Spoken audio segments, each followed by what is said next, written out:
मशरिक़ वुस्ता में इजराइल लगातार घिरता जा रहा है। लगातार मशरिक़ वुस्ता में इजराइल की परेशानियां बढ़ती जा रही हैं। बेन्यामिन नेतन्याहू लगातार परेशानियों का शिकार है। जी हां, वो हम इस वजह से बता रहे हैं क्योंकि लगातार छोटे मोटे जो ग्रुप हैं, जो छोटी छोटी तंजीमें हैं, वो और इसके अलावा फिर चाहे ईरान की बात करें, चाहे हमास की बात करें, चाहे यमन की बात करें, इनकी तरफ से भी दबाव लगातार इजराइल पर बढ़ता जा रहा है। और जिस तरह से गजा में हालात हैं, जिस तरह से गजा में कत्लेआम किया जा रहा है, गजा में जिस तरह से भुखमरी के हालात हैं, इसको लेकर भी अब पूरी दुनिया से आवाज उठ रही है और यह दबाव भी बेन्यामिन नेतन्याहू पर और इजरायली सरकार पर है। इसके अलावा नेतन्याहू के लिए तो आगे खाई और पीछे कुएं वाला बिल्कुल मामला है, क्योंकि अगर वो गजा पर जंग रोकते हैं और उसके बाद ये जंग खत्म हो जाती है तो परेशानियां उनकी फिर भी बढ़ेंगे, और अगर वो गजा पर जंग नहीं रोकते हैं तो लगातार उन्हें परेशानियों का सामना करना पड़ रहा है। वो सरकार में रहते हैं तब भी परेशानी, और सरकार से निकलते हैं यानी इख्तिदार से बाहर आते हैं तब तो उनकी और ज्यादा परेशानियां एक तरह से बढ़ जाएंगी। और हालिया दिनों आप देखिए कि यमनी फौज ने एक बार फिर इजराइल पर मिसाइल से हमला किया है। जी हां, इस बार यमनी फौज ने दरअसल निशाना बनाया इजराइल को। यमनी फौज ने एक बार फिर इजराइल पर मिसाइल से हमला किया है, जिसके बाद मकबूजा फिलिस्तीन के साहिली शहर अशदूद में खतरे के सायरन बजा दिए गए। इजरायली मीडिया ज़राए ने हमले की तस्दीक करते हुए दावा किया है कि यमन से दागा गया एक बैलिस्टिक मिसाइल इजरायली हुदूद में दाखिल होते ही गिराया गया है। तो इसकी बाकायदा इजराइल ने तस्दीक भी की है। लेकिन अब देखिए कि इजराइल अब सबकी पहुंच में है। पहले जो इजराइल का एक हवा बना हुआ था कि इजराइल बहुत ज्यादा पावरफुल है या इजराइल का एयर डिफेंस सिस्टम बहुत अच्छा है, बहुत मजबूत है, लेकिन अब उन तमाम चीजों की कलाई खुल चुकी है। क्योंकि पिछले दिनों जिस तरह से ईरान और इजराइल के दरमियान जंग हुई, उसमें ईरान ने एक तरह से इजराइल की पोल खोल कर रख दी है।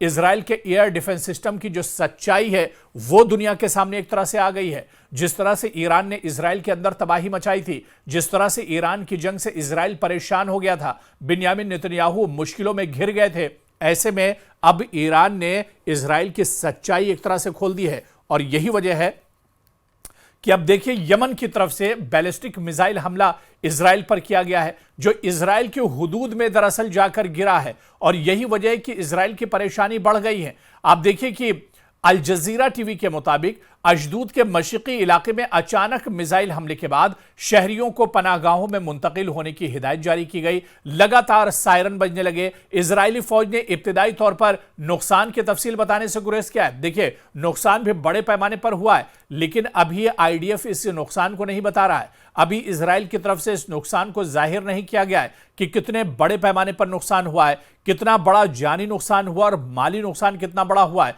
आप इसे खुद समझ सकते हैं कि अगर एक बैलिस्टिक मिसाइल किसी शहर पर गिरता हो, एक बैलिस्टिक मिसाइल अगर कहीं पर गिरता हो तो वहां कितना ज्यादा नुकसान हो सकता है। और इजराइल जैसे शहर में जहां पर बड़ी बड़ी इमारतें हैं, जहां पर बड़े बड़े ऑफिसेज हैं, तो इजराइल के शहर पर अगर मिसाइल से हमला होता है और बैलिस्टिक मिसाइल से हमला होता है तो आप सोच सकते हैं कि नुकसान कितना ज्यादा है। और इजराइल एक बार फिर से इस नुकसान को छुपा रहा है।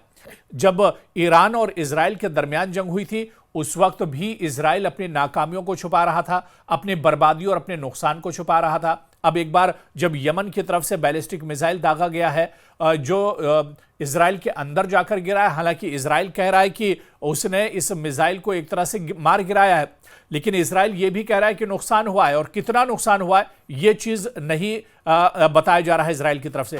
लेकिन आप देखिए कि बाज रिपोर्ट्स के मुताबिक हमले के नतीजे में बहुत ज्यादा माशी सरगर्मियां मुतासिर हुई हैं। जी हां, आपको बताते चलें कि हमले से जो माशी सरगर्मियां हैं, जो कारोबारी सरगर्मियां हैं, वो मुतासिर हुई हैं। लोगों में एक अफरा तफरी मच गई है, लोग बेचैन हो गए हैं इस हमले के बाद, क्योंकि यमन की तरफ से मिसाइल दागा गया है। यमन और इजराइल की दूरी बहुत ज्यादा नहीं है, और ऐसे में अब लोग परेशान हो गए हैं। इजराइल भी अब सोचने पर एक तरह से परेशान हो गया है।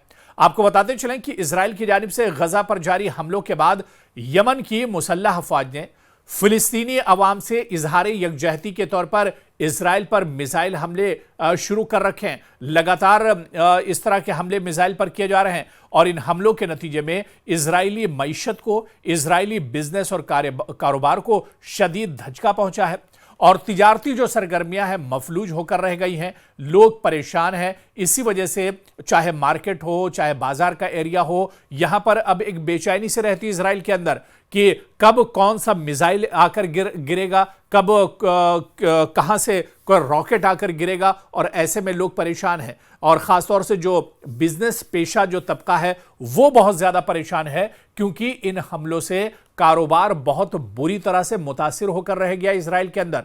और आप देखिए कि बेचैनी अभी इजराइल के अंदर बढ़ती जा रही है।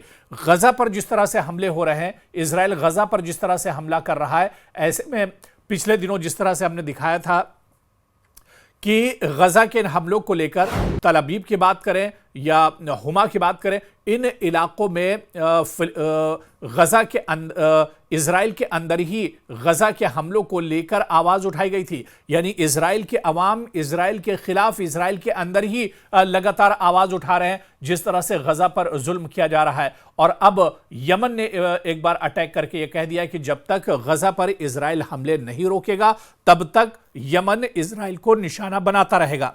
तो आप देखिए कि चारों तरफ से बिन्यामिन नेतन्याहू घिर चुके हैं, चारों तरफ से मशरिक़ वुस्ता में इजराइल घिरता जा रहा है।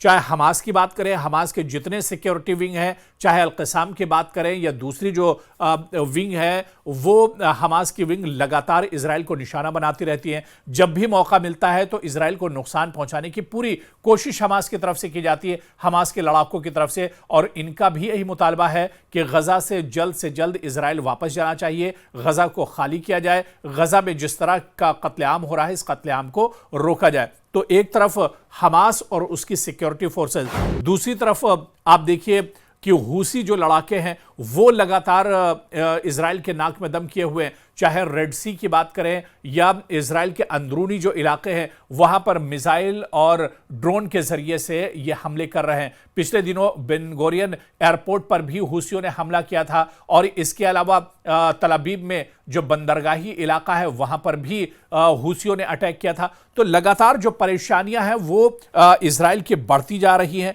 और लगातार इन परेशानियों में इजाफा होता जा रहा है। और अब यमन ने जिस तरह से हमला किया है, ऐसे में इजराइल की परेशानियां और ज्यादा बढ़ गई हैं। और यही वजह है कि इजराइल का जो कारोबारी जो लोग जो कारोबार से जुड़े हुए वो भी अब काफी ज्यादा परेशान हो गए।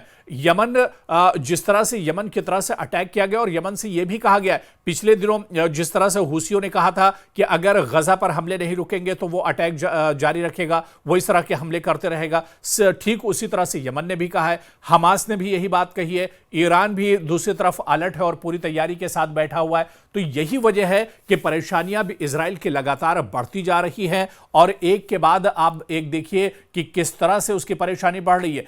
यमनी फौज ने एक बार फिर इजराइल पर मिसाइल हमला किया है, जिसके बाद मकबूजा फिलिस्तीन के साहिली शहर अशदूद में खतरे के सायरन बजा दिए गए। इजरायली मीडिया ने बाकायदा इसकी तस्दीक की है और दावा किया है कि यह बैलिस्टिक मिसाइल इजराइल के हुदूद में एक तरह से गिरा है। और इजराइल के हुदूद में गिरने का मतलब ही यह है कि काफी बड़ा जानी और माली नुकसान इजराइल को उठाना पड़ा है। यानी इजराइल की परेशानियां बढ़ रही हैं और यही वजह है कि बिन्यामिन नेतन्याहू अब ये सोच रहे हैं कि गजा में भी जंगबंदी होनी चाहिए, गजा में भी अब एक तरह से जंग रुकनी चाहिए। लेकिन हमास इसके लिए तैयार नहीं है। जंगबंदी का पूरी जो डील है, जो मुआहिदा है, जो प्लान है वो तैयार है और अमेरिका भी ये जंगबंदी कराना चाहता है, लेकिन हमास अब इस जंगबंदी के लिए तैयार नहीं है। हमास का कहना यह है कि जंग पूरे तौर से और हमेशा के लिए रोकी जाए। 1-2 महीने के लिए, 60 दिन के लिए, 70 दिन के लिए जंगबंदी ना हो, बल्कि यह जंगबंदी मुकम्मल होनी चाहिए और यह जंगबंदी इस तरह की होनी चाहिए, इस तरह के